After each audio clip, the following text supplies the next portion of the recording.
We use a rubber band to illustrate resilience. You can stretch and stretch a rubber band, and it can also bounce back to a relaxed state. We all experience things that stretch and stress us, and we are also capable of bouncing back. We use an umbrella to illustrate protective factors, characteristics, people, and supports that help a person get through tough times. An umbrella doesn't stop the rain, but it does help shield us from it. Just like protective factors don't stop adversity and risk, but they can act as a buffer and help us be resilient. We use rain to illustrate risk factors, negative influences in a person's life. Life rains on all of us at many points throughout our lives, whether it's through stress, change, adversity. Every one of us has risk factors in our lives, both big and small. We use a magic wand to illustrate the ordinary magic of resilience. It is the ordinary things in life that help us build up our resilience and help us promote resilience in young children.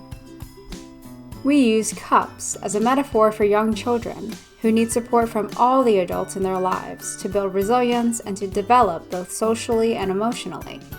When adults fill the cups with love, patience, kindness, and compassion, a strong and healthy social and emotional foundation is put into place to support children's resilience. We use a pitcher as a metaphor for any adult caring for a young child. Every day, adults pour and pour into those cups, so the adults need to take care of themselves as well. By focusing on their own resilience and social and emotional well-being, they can keep their pitchers full. We use a well as a metaphor for those adults in leadership roles who are supporting other adults in caring for young children.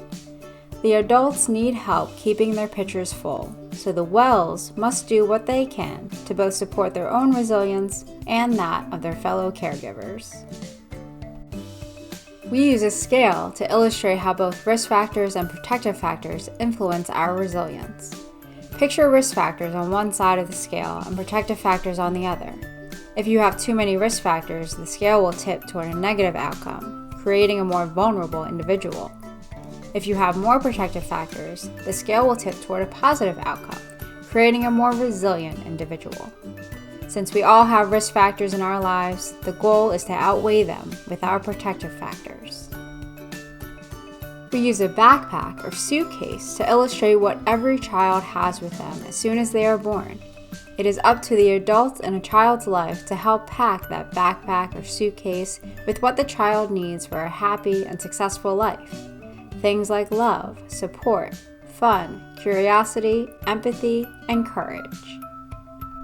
We use these lenses to illustrate our approach of looking through social and emotional lenses, which recognizes that social and emotional skills and resilience are best developed through everyday interactions and experiences that are done with awareness and purpose, what is often referred to as mindfulness.